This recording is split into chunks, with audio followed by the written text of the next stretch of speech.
Welcome to Reparation News. Okay, so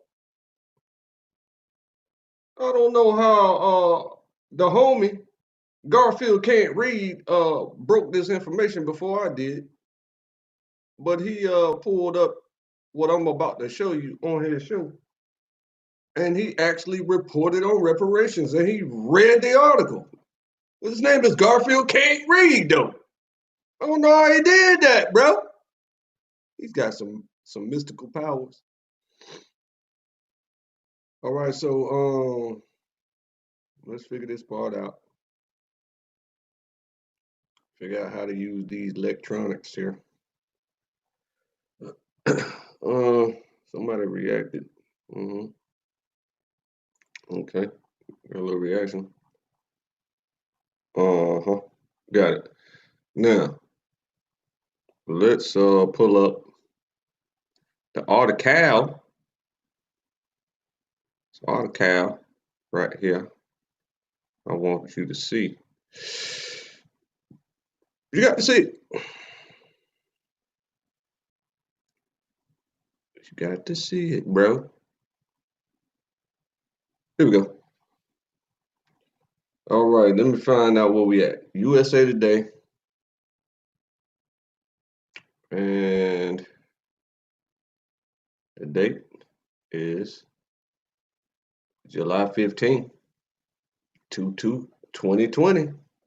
The ink ain't even dried on it yet. Ink ain't even dry. In historic move, North Carolina City approves reparations for Black residents. What city you talking about there, bro? Asheville. Joel Burgess, we appreciate you for exposing this information to the earth. We appreciate you, Joel. Now, you take a look at here. Take a look at here. They first published it at 9 o'clock in the morning, and they updated it at 1:22. So we don't get to see the updates. All right, it says here, Asheville, North Carolina, an extraordinary move. See, you see what I'm saying? Like they make it all like fancy, like it's amazing, like it's impossible, like it's a miracle. An extraordinary move. The Asheville City Council has apologized for the North Carolina city's historic role in slavery. That's what apology comes first. You realize that you fucked up. At this moment, you realize you fucked up. Then you apologize for it, and then you offer the restitution. You restore the problem. I don't understand what the problem is actually, but you know these big wigs, they're gonna have to get it and figure it out because you are public servants. Okay, so it says here, discrimination and denial of basic liberties to Black residents and voted to provide reparations to them and their descendants. Not their residents, their descendants.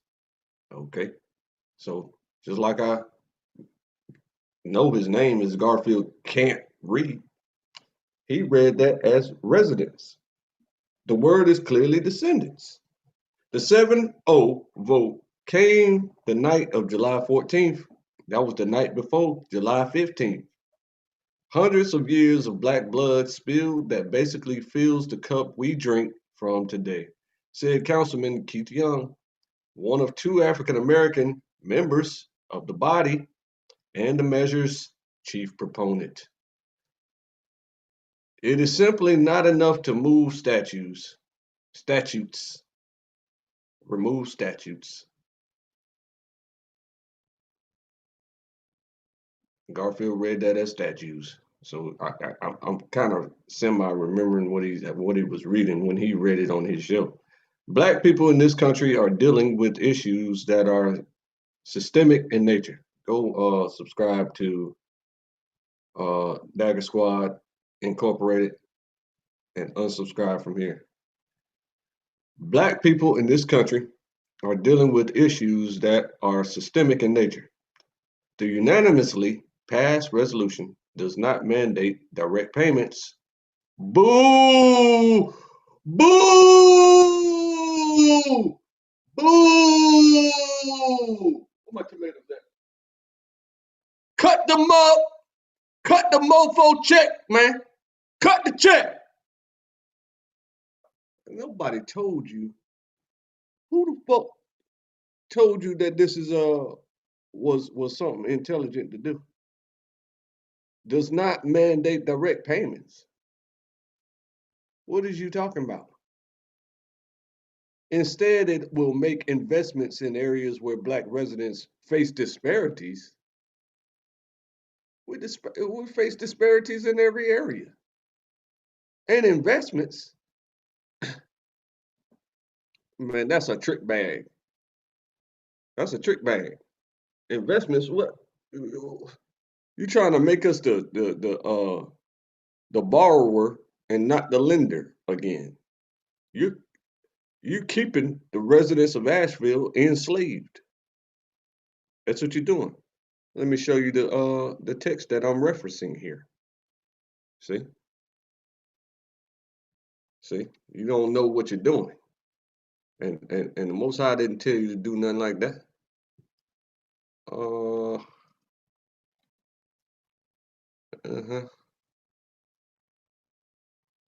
Says here, the rich rules over the poor, and the borrower is servant to the lender. Like Obama said, some people ain't been reading their Bibles. People ain't been reading their Bible. You don't see that? It's clear as day. To the rich rules over the poor, and the borrower is servant to the lender. Brother, who the hell told you to allow investments in the reparations plan? Who gave you that reparation plan? Investments? These should be forgivable loans. If the loans are not forgivable, then what are you talking about? Investments. There better be grants. There got to be grants. I don't see no other way. Or so maybe I'm speaking too soon. Yeah, I haven't looked into it, but I'm going to right after this. And it shall be, okay, as with the people, so with the priest, as with the servant, so with his master, as with the maid, so with her mistress, as with the buyer, so with the seller, as with the lender, so with the borrower, as with the taker of usury, so with the giver of usury to him. So, that's kind of irrelevant to what I'm really speaking about. So I just wanted you to see that, Asheville, and don't worry. I'm getting ready to send it to you. I'm getting ready to send this video right here directly to you. So pay attention. Get your paper, your paper. Let me show you. Get your notepad out and your pen and take notes. Because you realize that you fucked up, but you didn't. What you didn't do was you didn't execute the reparations plan correctly, as defined by people who talk about reparations correctly. You see what I'm saying? So now every other city in the world is going to do what you did and do investments instead of cutting the mofo check. Who authorized that? The city council? Who told you to do that, man? You didn't,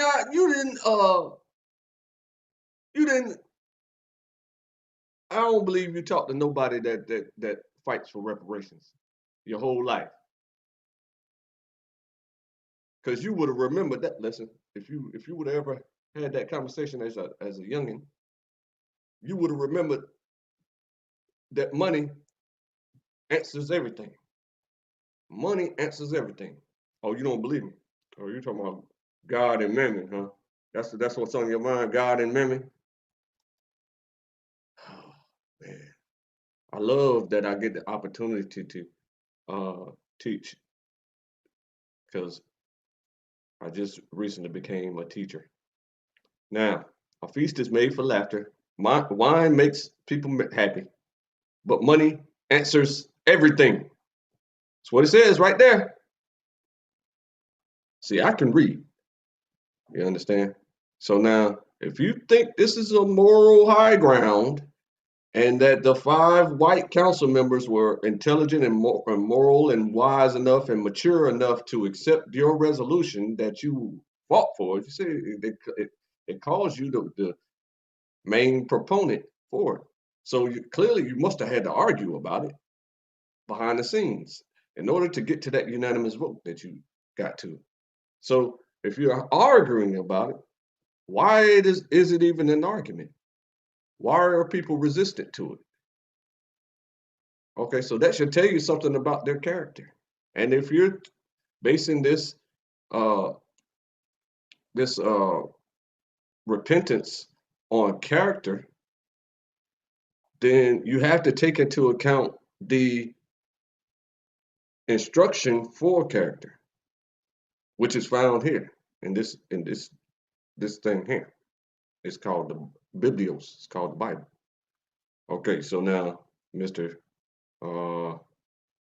Asheville, here we go. Let's get back to it. Reparations. How much would the United States owe descendants of enslaved people? The resulting budgetary and programmatic priorities may include, but not be limited to, increasing minority home ownership and access to other affordable housing, increasing minority business ownership and career opportunities, strategies to grow equity and generational wealth, closing the gaps in healthcare, education, employment and pay, neighborhood safety, and fairness within criminal justice, the resolution reads. Okay, so what you're going to need to do is go ahead and get your fair share first. You get yours first. Then what you're going to need to do is hire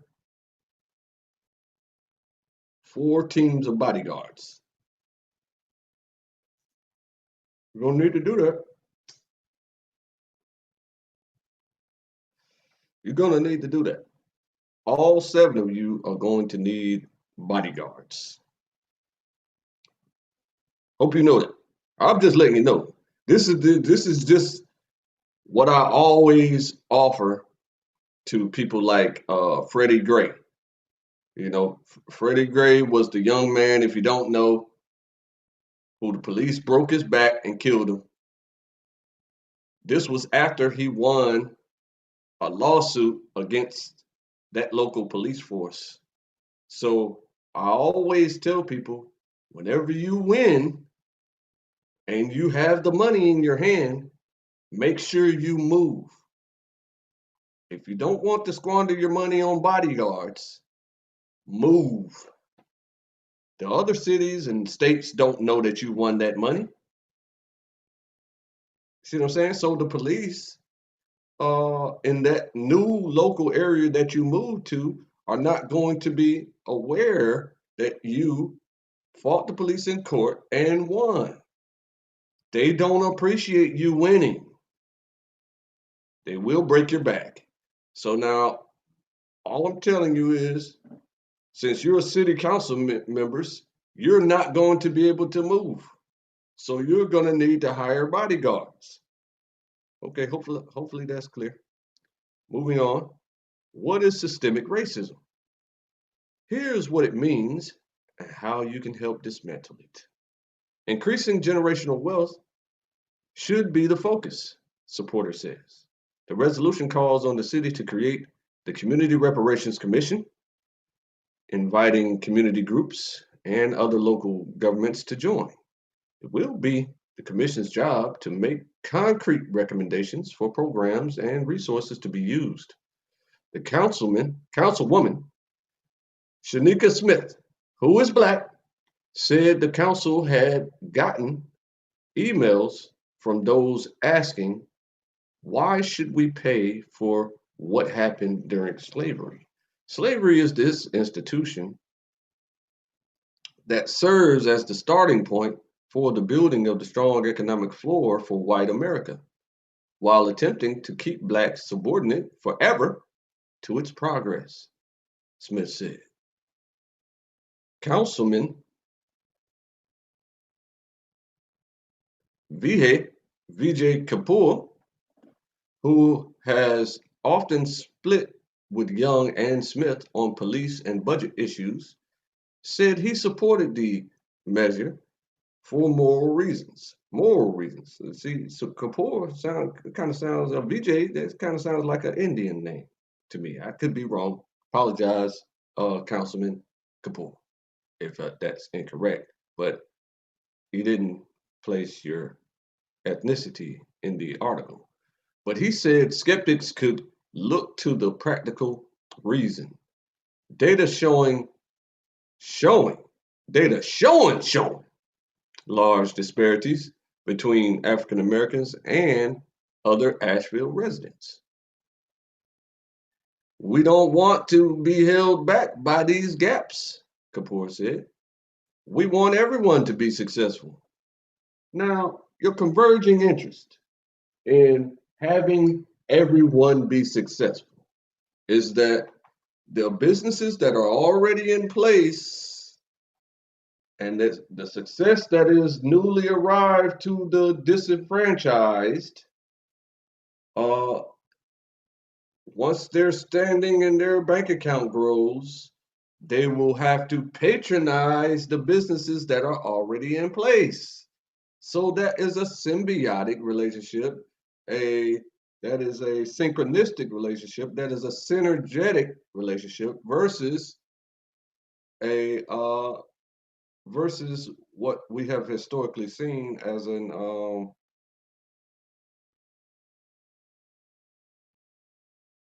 like a blood sucking relationship. You know what I mean? Like I forget the term that I'm looking for right now, but the like a blood sucking relationship. You understand?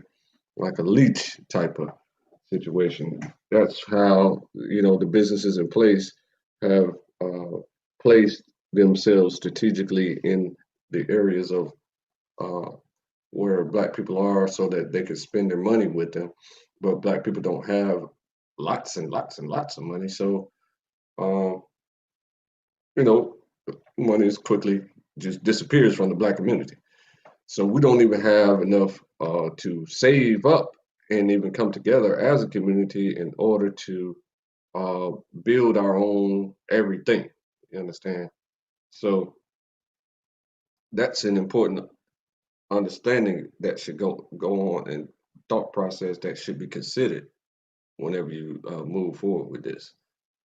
We don't want to be held back by these gaps, Kapoor said. We want everyone to be successful. See, that's a beautiful statement and sentiment, and that's how it should be handled to produce success. So when you say investments,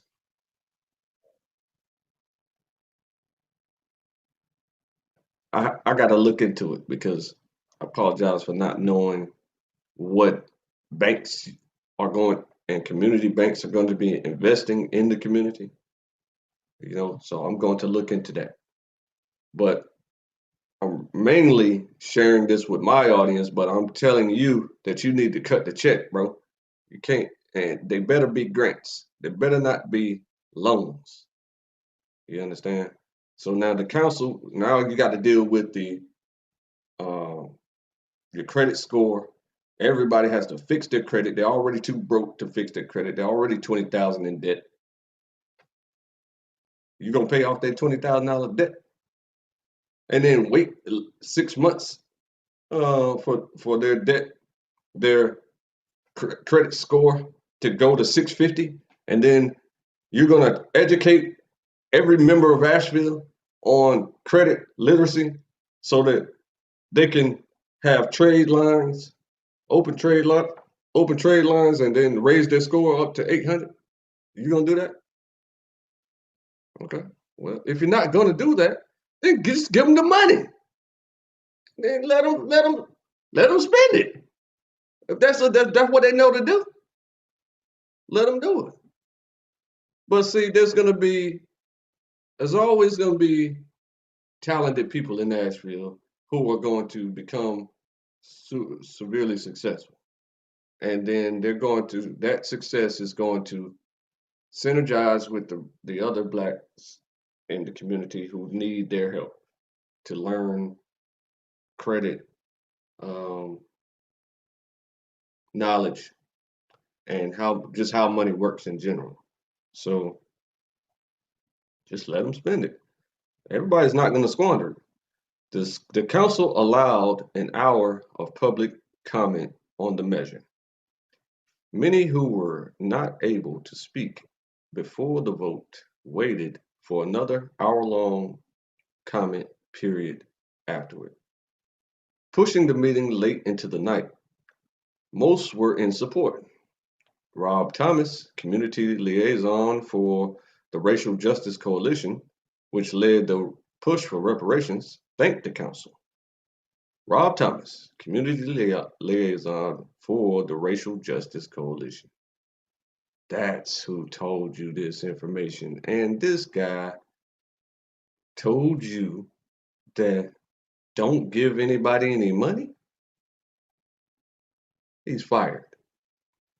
He's fired.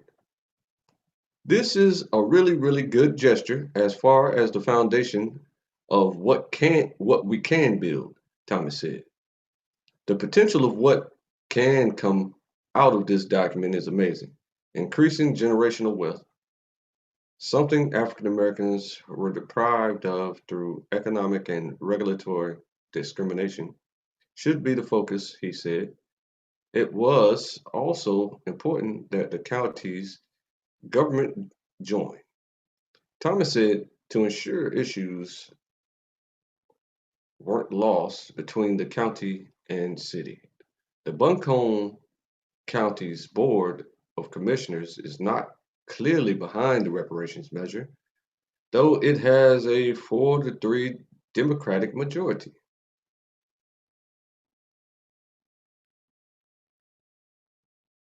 Resolution supporting community reparations for Black Asheville by Joel Burgess on Scribed.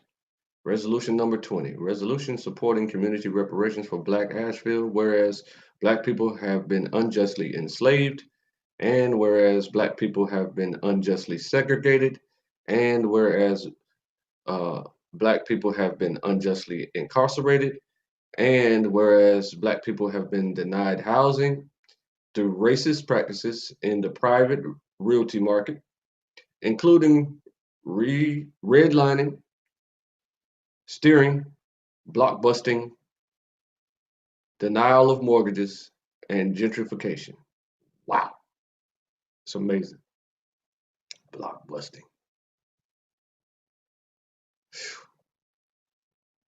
Whereas Black people have been denied housing, displaced, and inadequately housed by government housing policies that include discriminatory VA FHA practices, urban renewal, and a variety of local and federal affordable housing programs, and whereas Black people have been consistently and widely impoverished by discriminatory wages paid in every sector of the local economy, regardless of credentials and experience.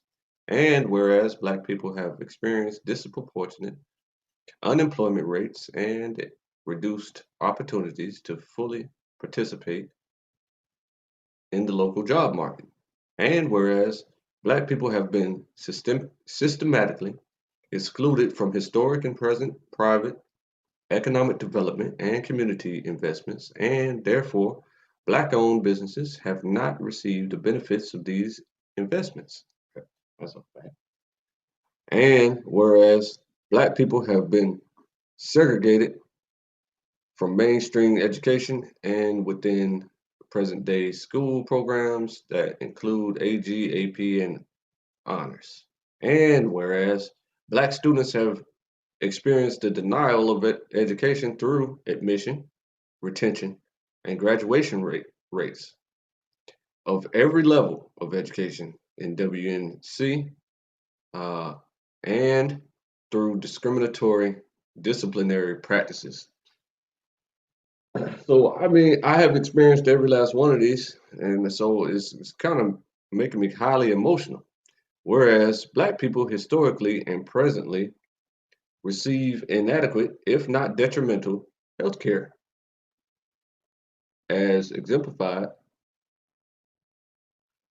by disproportionate morbidities and mortality rates that result from the generational trauma of systemic racism, discrimination treatment by medical professionals, and discriminatory medical practices such as involuntary sterilizations, denial of adequate testing, denial of preventative and curative procedures, and whereas Black people have been unjustly targeted by law enforcement and criminal justice procedures, incarcerated at disproportionate rates, and subsequently excluded from full participation in the benefits of citizenship that include voting, employment, housing, and healthcare.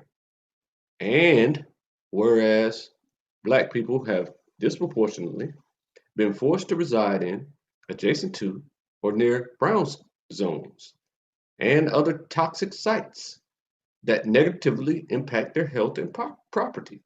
And whereas, wow, this dude has it all.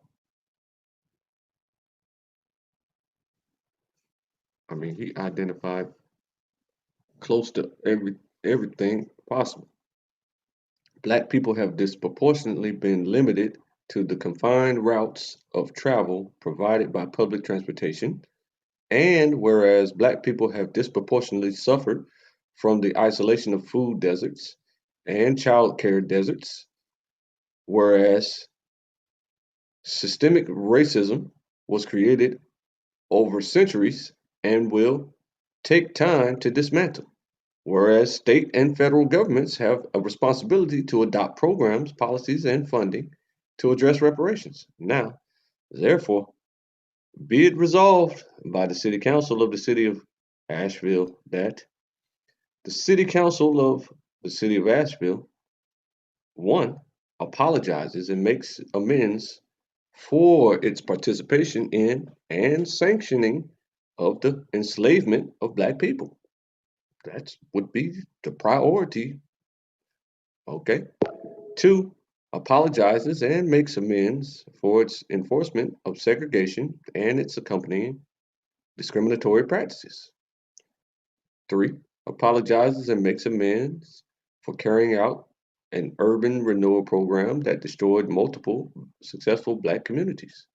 Four, calls on other organizations and institutions in Asheville that have advanced and benefited from racial inequity to join the city in its apologies and invites them to address racism within their own structures and programs and to work with the city to more comprehensively address systemic racism. Five, calls on the state of North Carolina and the federal government to initiate policy making and provide funding for reparations at the state and national levels. Six, directs the city manager to establish a process within the next year to develop short, medium, and long term recommendations to specifically address the creation of generational wealth and to boost economic mobility and opportunity in the Black community. Seven, fully supports its equity department, staff, and its work, and encourages the city manager to utilize their talents when forming policy and programs that will establish the creation of generational wealth and address reparations due in the Black community, as mentioned above. Seeks to establish within the next year a new commission empowered to make short, medium, and long term recommendations that will make significant progress toward repairing the damage caused by public and private systemic racism, other local government community. Organizations may also be invited to have representation on the commission.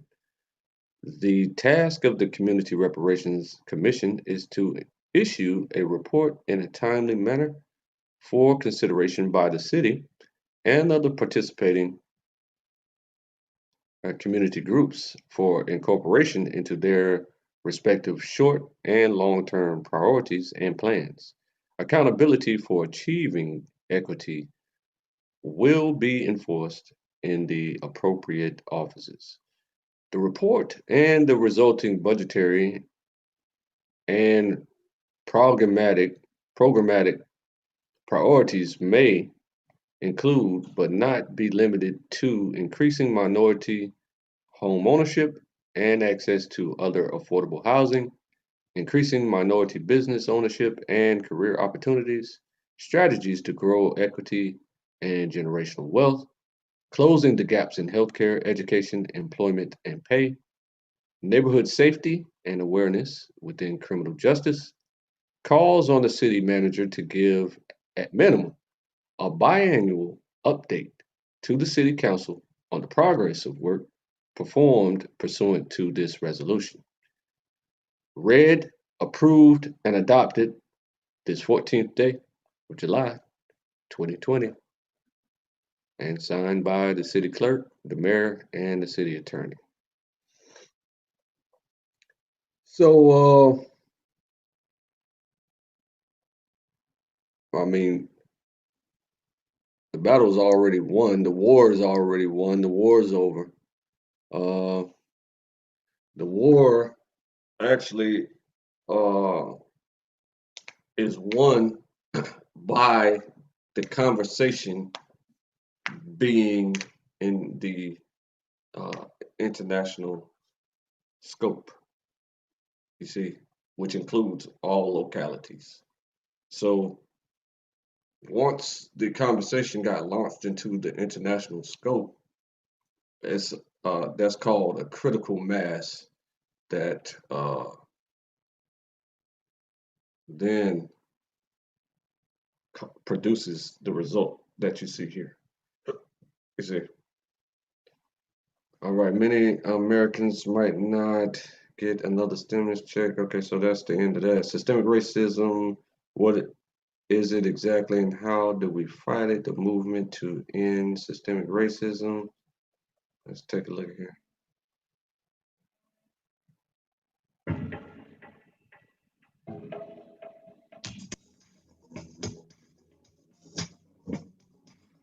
Kim, hallelujah, shalom. Right back. Doing a report on reparations win, where Asheville approved reparations for no.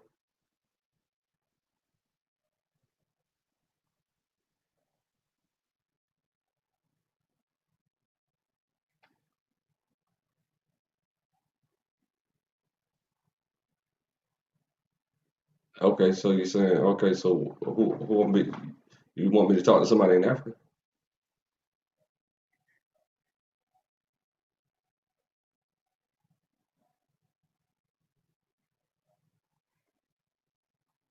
When? All right.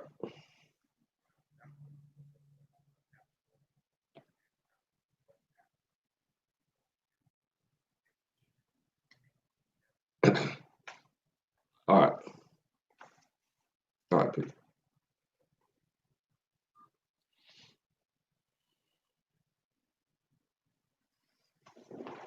Okay. So let's see what he's talking about. Yeah.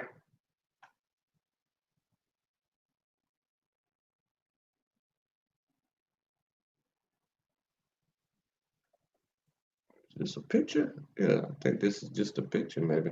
It's not it's not it's not even a video play. It's telling me to press play, but it's not playing. That's strange. Moving on. All right, so I think that's the end of the article, and thanks for listening. We win. We continue to win. Shout out to the nation of Yasharon, the youngest nation in the earth, accepted and adopted into the African Union's. Yeah. So thanks for listening.